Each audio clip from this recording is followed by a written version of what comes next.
할렐루야. 오늘도 하나님의 크신 은혜와 은총이 예배 가운데 함께한 우리 성도들에게 충만하기를 주님의 이름으로 축원합니다. 할렐루야. 미래학이라고 하는 학문이 있습니다. 이 학문이 지금은 각 분야에 영향을 끼치는 듯 합니다. 과거 또는 현재의 상황을 바탕으로 미래 사회를 예측하면서 대안을 찾아가기 위한 학문입니다. 미래학에서 가장 중요하게 여기는 것은 인류가 미래를 향해 가면서 직면하게 될 일들입니다. 우리 사회에서 앞으로 어떤 일이 일어날 것인가를 예측해 보는 거예요. 그리고 그것을 우리가 어떻게 대응해 나갈 것인가. 그래서 어떻게 유익한 그리고 행복한 사회를 만들어 갈 것인가 라고 하는 것을 연구하는 겁니다.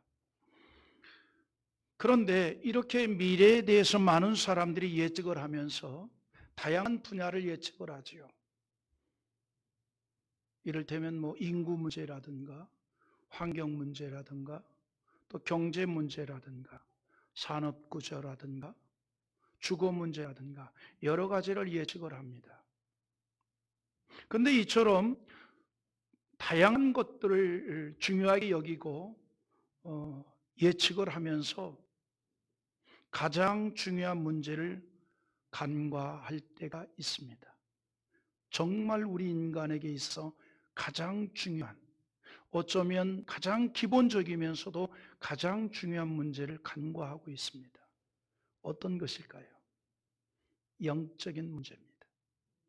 영적인 문제. 이것은 인간이 절대로 간과할 수 없는 중요한 일이지요. 그런데 문제가 여기에 있습니다. 그 가장 기본적이고 가장 중요한 영적인 문제를 간과하면서 미래의 사회의 행복을 추구하기 위해서 예측을 하고 또 위기라 생각하는 것들을 대응하려고 애를 쓰고 있다는 거죠.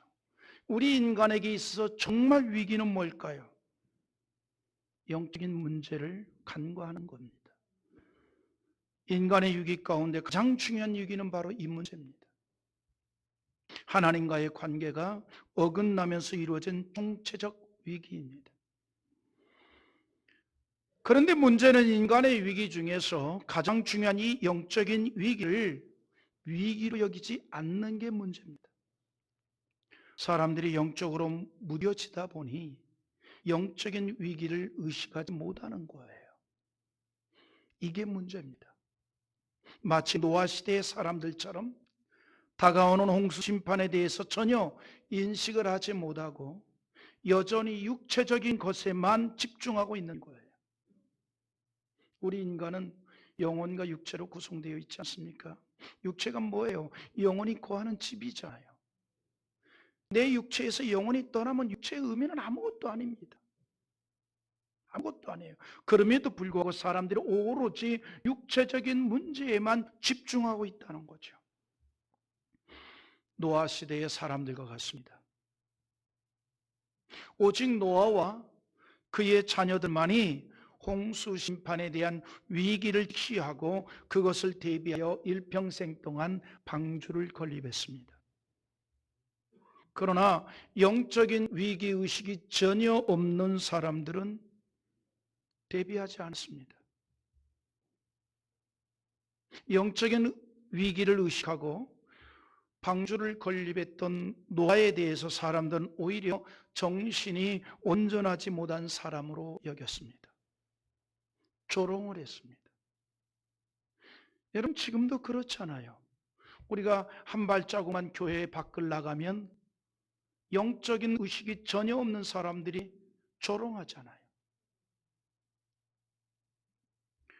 심지어는 노아 시대를 보면 홍수 심판이 시작되기 직전에 노아와 그의 자녀들이 방주로 들어가는 그 순간까지도 심판에 대한 위기를 인식하지 못했다는 겁니다. 그러므로 누가복음 17장 27절이 이렇게 말하지요. 노아가 방주에 들어가던 날까지 사람들이 먹고 마시고 장가들고 시집가더니 홍수가 나서 그들을 다 멸망시켰으며 라고 합니다. 중요한 말이에요. 노아가 방주에 들어가는 그날까지도 여전히 사람들은 육체 가운데 빠져 살았다는 거죠. 이처럼 하나님에 대한 믿음이 없는 사람들은 영적인 일에 반응이 없습니다. 오직 육체적인 일들에 대해서만 반응을 합니다. 위기가 닥쳐와도 그것을 위기로 여기지 않습니다. 그런데 간혹 예기치 아니하는 어려운 일, 더 심하면 참담한 일을 만나고 나서야 자신이 당한 일에 대해서 사태의 심각성을 인식하고 영적인 목마름을 갖기도 합니다. 여러분, 우리가 이 땅에 산다는 것 참 많은 일들을 경험하게 하잖아요. 얼마나 다양한 일들을 경험하게 합니까? 때로는 위기를 느끼게 하기도 하고, 더 나아가서 말씀드린 대로 참담한 일들을 만나기도 합니다. 그래서 우리의 인생이 마치 샘물 없는 황무지와 같은 환경과 같은 느낌을 가지게 할 때도 있습니다.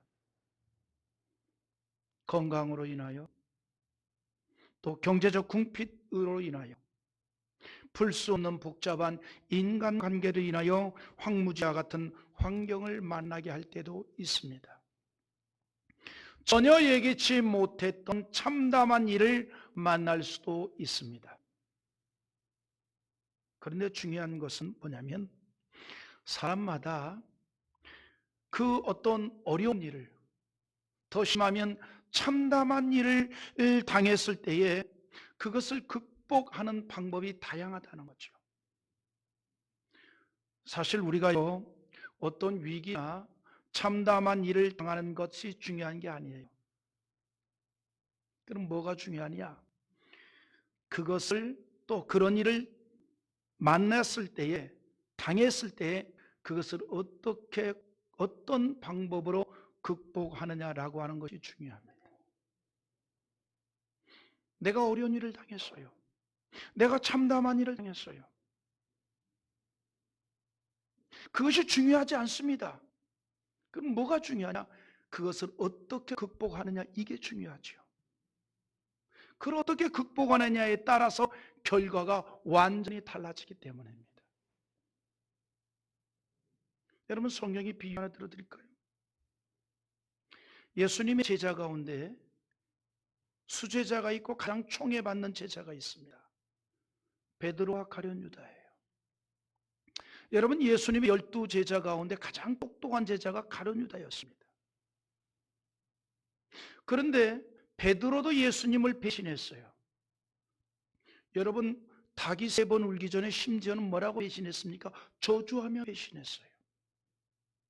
가룟 유다도 배신을 했어요. 그런데 가룟 유다의 최후는 비참했습니다. 베드로의 최후는 숭고했어요. 왜 그랬을까요? 둘 다 똑같이 배신했는데 배신 이후에 그들의 행동이 결과를 만들었던 거예요. 가룟 유다는 여전히 주님에게서 등을 돌렸습니다. 그러나 베드로는 주님 앞에 돌아왔습니다. 오늘 여러분, 우리가 세상을 살다 보면 전혀 예기치 못한 위기를 만날 수도 있어요. 정말 참담한 일을 겪을 수도 있어요. 그러나 그것이 문제가 아니에요. 뭐가 문제일까요? 그거를 어떤 방법으로 극복하느냐라고 하는 게 중요한 문제입니다. 그것에 따라서 결과가 달라지기 때문입니다.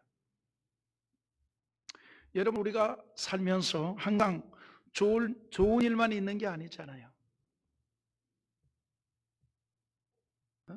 흔히 그런 말 하잖아요. 항상 꽃길만 걷게 하소서. 그러나 여러분, 꽃에는 가시가 있습니다. 이걸 몰라. 여러분, 꽃길만 가면 좋을 것 같아요? 거기 가시가 있어요.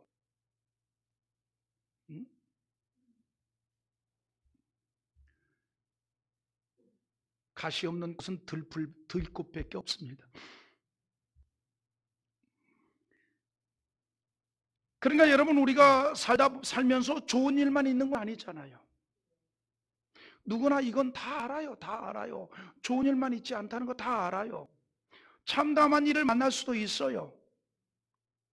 중요한 것은 그럴 때에 그것을 어떻게 극복하느냐라고 하는 거예요. 오늘 말씀이 뭘 얘기해 주냐면, 우리가 정말 참담한 일을 만났을 때에 그것을 어떻게 극복하여 축복이 되게 할 것인가를 말해주고 있는 겁니다. 오늘 말씀의 배경은요, 다윗의 참담한 사건입니다. 내용이 이런 겁니다. 그의 아들 압살롬이 반역을 일으켰어요. 반역을. 이름을 잘 줘야 돼요. 이 압살롬이 반역을 일으켰어요. 그래서 밤중에, 깊은 밤중에 군사를 동원하여 다윗궁을 쳐들어온 겁니다. 황급히 다윗이 피신을 합니다. 잠자다가 도망을 가네. 맨발로 도망을 갔습니다. 그리고 이제 피신하고 나서 이렇게 주변을 살펴보고 정리해 보니 그 마음을 더욱 아프게 하는 것이 있습니다. 그건 뭐냐면, 지금까지 다윗의 곁에서 그렇게 아부를 하던 신하들 가운데도 상당수가 압살롬 편에 있었다는 거예요. 그동안 그 다윗 최측근에서 다윗에게 그렇게 아부를 했던 그 신하들조차도 반역을 일으키는데 동참을 했다는 사실입니다. 그래서 다윗이 그런 자신의 심정을 하나님 앞에 토합니다. 뭐라고 얘기하는 줄 알아요? 시편 3편 1절에서 이런 말을 합니다. 여호와여, 나의 대적이 어찌 그리 많은지요. 일어나 나를 찌는 자가 많으니이다. 여러분이 이걸 우리에게 적용하면 이런 내용이죠. 그러니까 다윗이 생각해 볼 때, 하나님, 세상에 나의 대적이 왜 이렇게 많습니까? 예? 아들까지도 나에게 공격을 합니까? 이런 얘기거든요. 하나님, 나는 왜 이렇게 어려운 일이 많습니까? 그럴 때 있잖아요. 마치 세상의 근심, 걱정, 고통과 역경을 혼자 다 짊어진 것 같은. 응? 하나님, 왜 이렇게 고난합니까? 왜 이렇게 힘듭니까? 이럴 때 예수 안 믿는 사람은 뭐라고 얘기하는 줄 알아요? 전생에 내가 무슨 죄를 져가지고 내 팔자야. 그래요. 응? 전생에 내가 무슨 죄를 져가지고. 다윗이 생각해 보니까 너무 대적이 많은 거예요. 그래서 오늘 우리가 읽었던 이 시편 143편이 뭐냐면, 다윗의 아들 압살롬이 반역을 일으켜 쳐들어왔을 때에 피신을 하고 나서 그의 심정을 표현한 거예요. 지금 다윗의 심정은 물을 것도 없지요. 참담하지요. 다른 사람도 아니고 자기가 그토록 총애하던 아들이 자기를 죽이고 왕이 되기 위해서, 그것도 오랫동안 준비를 하고 나서 반역을 일으켰다는 게 참담한 거 아니겠어요? 어느 날 갑자기 말이죠, 뭐 예를 든다면 친구들하고 술을 말이죠 질펀하게 먹고 갑자기 뭐 소용심이 생겨가지고 야 우리가 한번 엎어보자 하고 간 게 아니라 이 말이에요. 이 압살롬이 굉장히 똑똑한 사람입니다. 그래서 그가 이 반정을 일으키기 위해서 미리 치밀하게 계획을 다 세웠어요. 오랜 세월 동안, 오랜 시간을 두고 준비를 했다 이 말이죠. 그것을 다윗이 알았으니 얼마나 참담했겠습니까? 말씀드린 대로 압살롬의 반역은 어느 날 갑자기 이루어진 게 아니라 이 말이죠. 압살롬은 이 반역을 성공시키기 위해서 시간을 두고 사람들의 마음을 자기에게로 돌리는 일을 했습니다. 마음을 훔쳤다 이 말이에요. 예를 든다면 이런 거예요. 압살롬이 굉장히 또 부지런을 떨었습니다. 굉장히 부지런해요. 그래서 이른 아침에 일어나서 항상 성문 앞으로 나갑니다. 물론 혼자 나간 게 아니에요. 그를 지지하는 그런 무리들과 함께 성문 앞에 떡 나갑니다. 그렇게 서서 사람들 가운데, 이스라엘 백성들 가운데 송사에 걸려가지고 왕에게 재판을 받으러 오는 사람들이 있으면 자기가 아주 선한 판결을 하는 것처럼 선대하여 사람들의 마음을 훔쳤어요. 이 사람에게는 이렇게 좋은 얘기 해주고 저 사람에게는 저렇게 좋은 얘기를 해주고 그 사람들의 마음을 다 훔쳤어요. 그게 사무엘하 15장 5절과 6절의 말씀인데 한번 읽어볼까요? 한번 읽어보겠습니다. 사람이 가까이 와서 그에게 절하려 하면 압살롬이 손을 펴서 그 사람을 붙들고 그에게 입을 맞추니 이스라엘 무리 중에 왕께 재판을 청하러 오는 자들마다 압살롬의 행함이 이와 같아서 이스라엘 사람의 마음을 압살롬이 훔치니라. 그러니까 사람들의 마음을 다 도둑질했어요. 자기 사람을 만드는 거예요. 자기 사람 만들어요. 이렇게 압살롬은 반역을 위해서 사람들의 마음을 이렇게 훔쳐서 자기 사람들을 만들어가는 거예요. 철저하게 반역을 준비했던 겁니다. 여러분 우리 인간관계를 하면서도 그런 사람들 있잖아요. 없어요. 예. 그냥 이렇게 뭐 친구면 친구끼리 만나면 되고 뭐 또 이렇게 지내면 되는데 굳이 그렇게 그냥 이렇게 마음을 좀 뺏어야 속 시원한 사람들이 있잖아요. 응? 그래서 이렇게 뭐 이 파당을 짓는, 응? 이 파당을 짓는, 예. 이분들은 파닭을 먹어야 되는데 그런 분들이 있어요. 그런데 이 압살롬은 그런 차원이 아니에요. 반정을 일으키기 위해서 아주 큰 그림을 그려놓고 사람들의 마음을 이렇게 뺏기 시작한 거예요. 그리고 때가 되었다 생각이 될 때에 다윗궁을 쳐들어온 겁니다. 여러분 한번 생각을 해봅시다. 다른 사람도 아니고 자기 아들이 자기를 죽이고 왕이 되기 위해서 오래전부터 사람들의 마음을 훔치면서 준비를 하였습니다.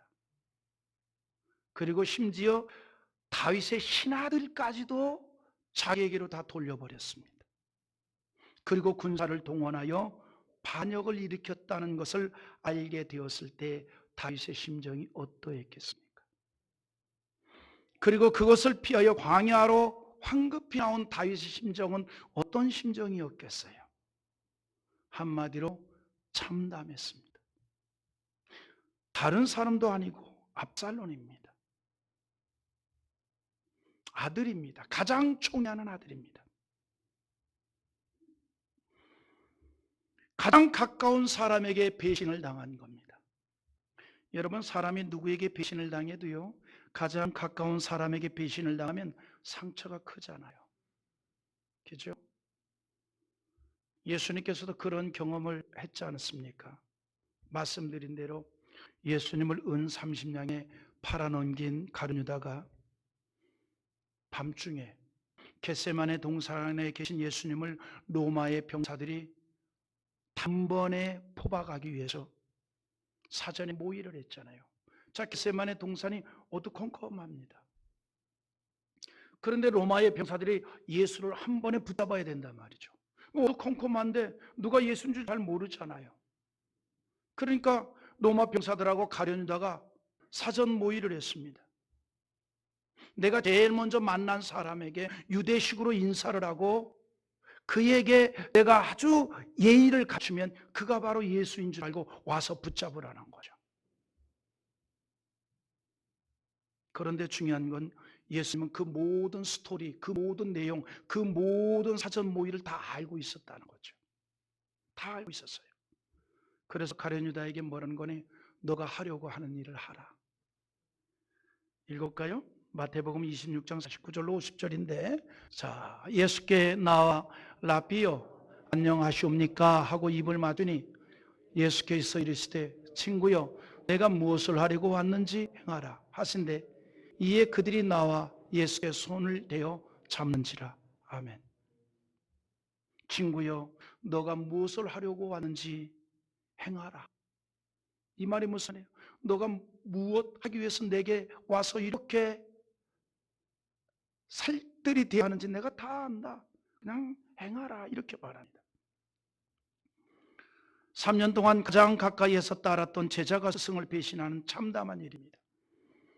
다윗 역시 아들의 반역으로 인해서 너무너무 참담했습니다. 4절에서 그래서 자기의 심정을 표현합니다. 뭐라고 표현하는가 하니 그러므로 내 심령이 속에서 상하여 내 마음이 내 속에서 참담하니이다. 무슨 말이냐면 내 심령은 내 속에서 썩어버렸고 내 마음은 내 속에서 너무너무 참담하다는 거예요. 이 기가 막힌 현실을 달리 표현할 방법이 없습니다. 참담할 뿐입니다. 자, 그런데 중요한 게 있습니다. 말씀드린 대로 우리가 어떤 참담한 일을 만났을 때에 그 참담한 일을 만난 그것이 중요한 것이 아니라 그것을 어떻게 극복했느냐라고 하는 게 중요한 거예요.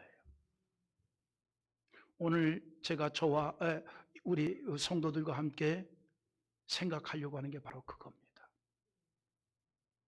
예기치 않은 참담한 일을 만난 게 중요하지 않습니다. 그건 아무것도 아니에요.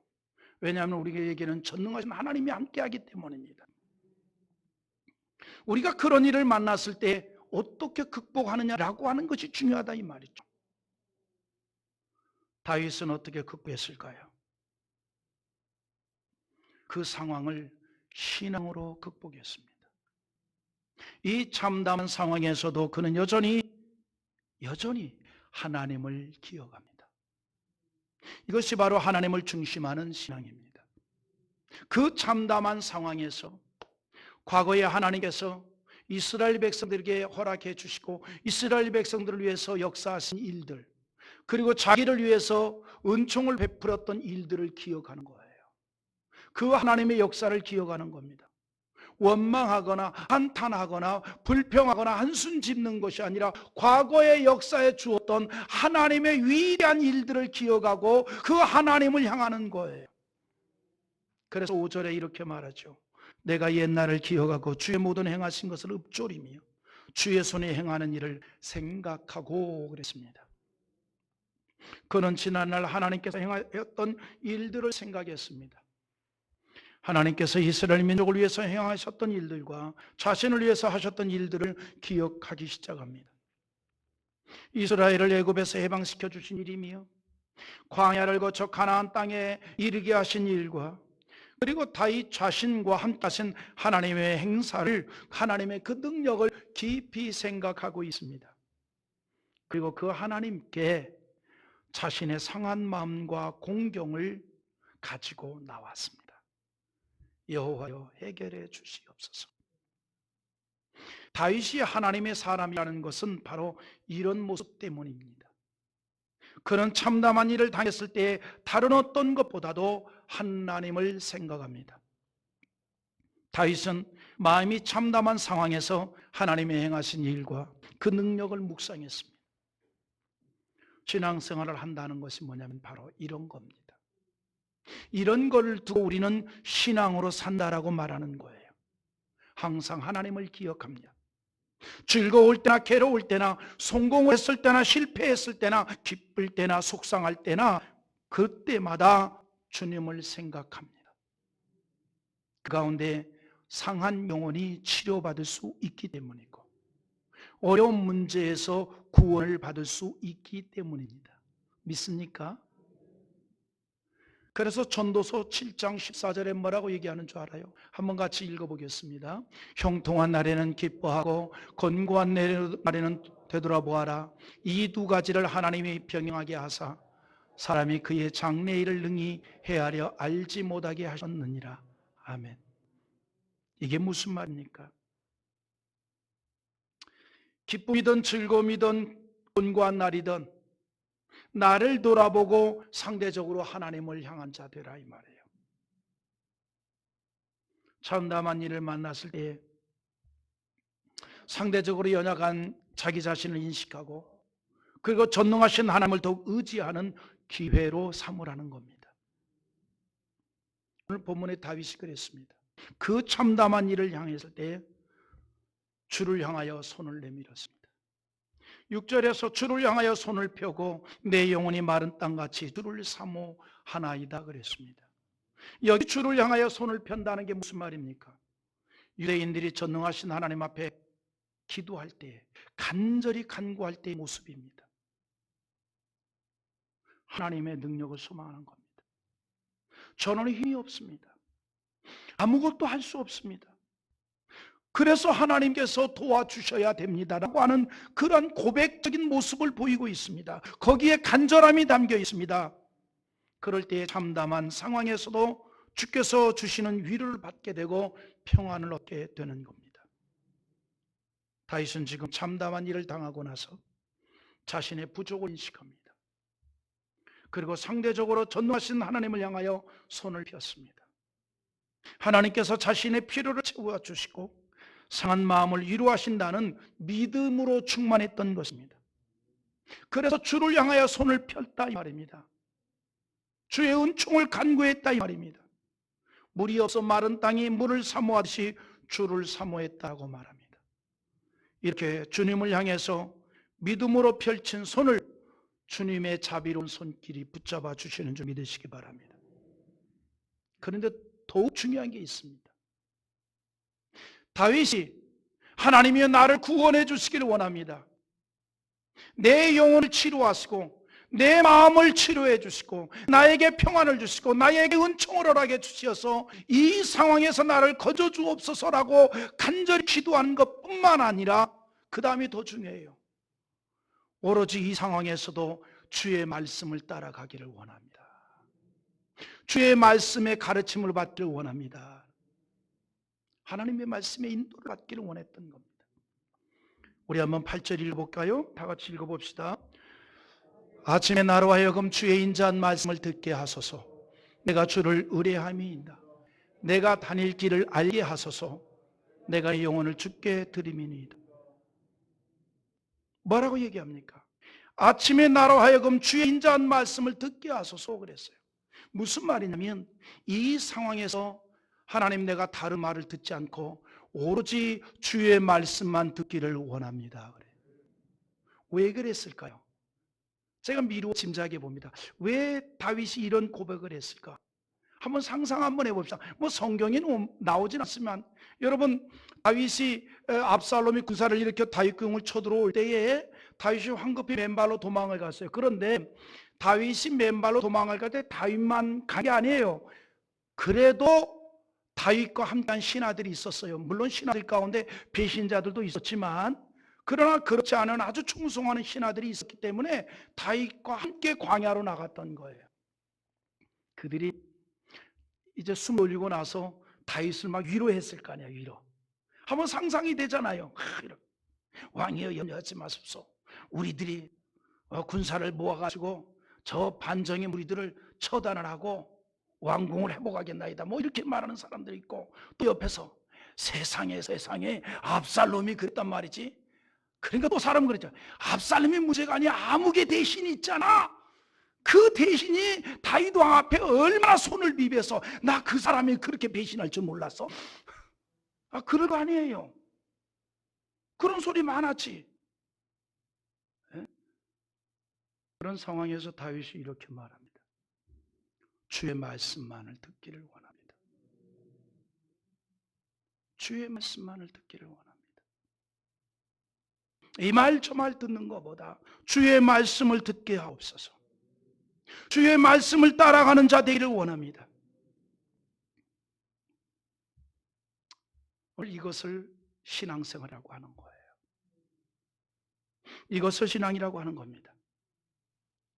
지금 자신이 당한 참담한 상황에서 인간적인 방법으로 행동하는 것이 아니라 그 가운데서도 하나님의 뜻에 따라 신앙적으로 행하기를 원했습니다. 그래서 10절에 또 한번 읽어보겠습니다. 주는 나의 하나님이시니 나를 가르쳐 주의 뜻을 행하게 하소서. 주의 영은 선하시니 나를 공평한 땅에 인도하소서. 할렐루야. 뭐라고 얘기했어요? 나를 가르쳐 주의 뜻을 행하게 하소서 그럽니다. 다윗은 이 참담하고 어려운 상황에서 구원하여 달라고만 기도한 게 아니에요.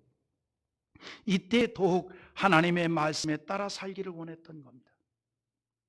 그리고 그 참담한 가운데서도 귀한 게 있습니다. 하나님의 영광을 생각합니다. 그래서 마지막 11절에 뭐라고 얘기하냐면, 또 읽어봐요. 여호와여 주의 이름을 위하여 나를 살리시고 주의 의로 내 영혼을 환난에서 끌어내소서. 아멘. 주의 이름을 위하여 무엇을 생각합니까? 하나님의 영광을 생각합니다.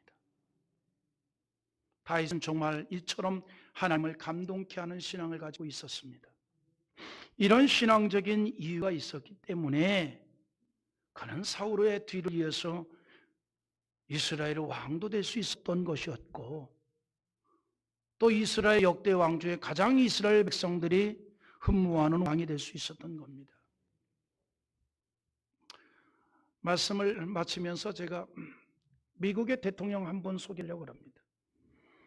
조지 워싱턴입니다.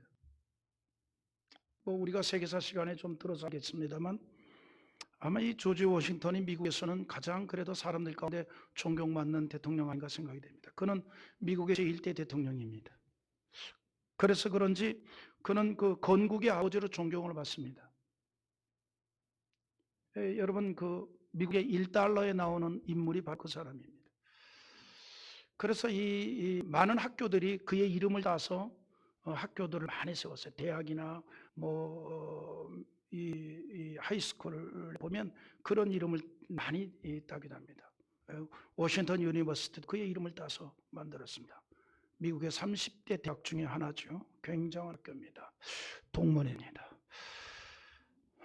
뭔 말인지 아는 사람 말고 모르는 사람 몰라요. 그가 미국 독립전쟁에서 군대를 지휘하는 총사령관을 맡아 전쟁을 승리로 이끌어서 영국으로부터 독립을 이뤄낸 사람입니다.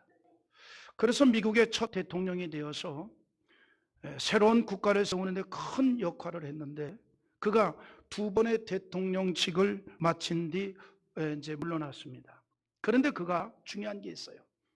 뭐가 중요하냐면, 그가 영국과의 그 이 독립전쟁을 승리로 이끌어서 미국을 독립시켰던 사령관 중에 한 사람으로 건국 대통령이 되었는데, 그가 일선에서 많은 전투를 했습니다. 많은 전투를 했습니다. 그런데 중요한 거는 그가 치른 전투의 3분의 2는 패배했습니다. 그가 치른 전투의 3분의 2는 패배했습니다. 다시 말해서 3분의 2의 패배의 참담함을 그는 경험을 했다 이 말입니다. 그러나 전투에서는 패배하였지만 전쟁에서는 승리했습니다. 그리고 미국 건국의 대통령이 된 겁니다. 그가 미국 역사에서 아주 중요한 전통을 하나 세웠는데, 지금도 그 전통이 그대로 이루어지고 있습니다. 그게 뭐냐면, 미국 대통령이 취임식을 할 때에 어떻게 취임하는지 아시죠? 대법원장 앞에서 성경에 손을 얹고 선서를 합니다. 이 조지 워싱턴이 1789년 4월 30일에 뉴욕 임시정부 청사에서 대통령 취임식을 할 때에 성경을 놓고 그 위에 손을 올려놓고 선서를 했습니다. 공개적으로 하나님의 말씀으로 인도를 받고 다스림을 받는 신앙으로 대통령의 직무를 감당하겠다는 신앙 고백적인 선서를 한 겁니다. 이런 신앙의 사람이었기 때문에 3분의 2의 전투에서 패배를 했지만 결국은 전쟁에서 승리를 할 수 있었습니다. 사랑하는 성도 여러분, 우리의 인생의 전투에서 우리는 패배했을지라도 그러나 우리 인생의 전쟁에서 승리자 되기를 원합니다. 전투에서는 패배했을지라도 나의 인생의 전쟁에서는 승리자의 이름으로 남겨지기를 원합니다. 우리가 넘어지고 쓰러질 수도 있습니다. 그러나 결국은 우리는 일어나게 되는 줄 믿으시기 바랍니다. 왜냐하면 우리를 오른손으로 붙잡아 일으키신 전능하신 하나님이 우리의 아버지로 함께하기 때문입니다. 우리가 그런 하나님의 은총을 받기를 소망한다면 이제는 오직 더욱 하나님을 의지하는 신앙의 사람이 될 수 있기를 원합니다. 무슨 일을 만나도 오직 하나님만을 소망하는 주의 백성 되기를 원합니다. 그러므로 시편 42편 5절에 이렇게 말합니다. 우리 한번 다 같이 읽어보겠습니다. 내 영혼아 내가 어찌하여 낙심하며 어찌하여 내 속에 불안해하는가. 너는 하나님께 소망을 두라. 그가 나타나 도우심으로 말미암아 내가 여전히 찬송하리로다. 할렐루야. 사랑하는 성도 여러분, 우리도 살다 보면 참담한 일을 만날 수 있습니다. 암흑 같은 황무지를 걸어가게 될 때도 있습니다. 그러나 그때 우리는 전능하신 하나님이 계신다는 사실을 잊지 않기를 바랍니다. 그래서 그 어려운 시기를 신앙이 성숙하는 기회가 되게 하고 하나님의 은혜와 복을 받는 기회가 되게 하기를 원하며 우리 인생의 전투에서 패배했을지라도 우리의 인생은 전쟁에서 승리하여 하나님의 영광이 되는 복된 인생이 될 수 있기를 주님의 이름으로 축원합니다.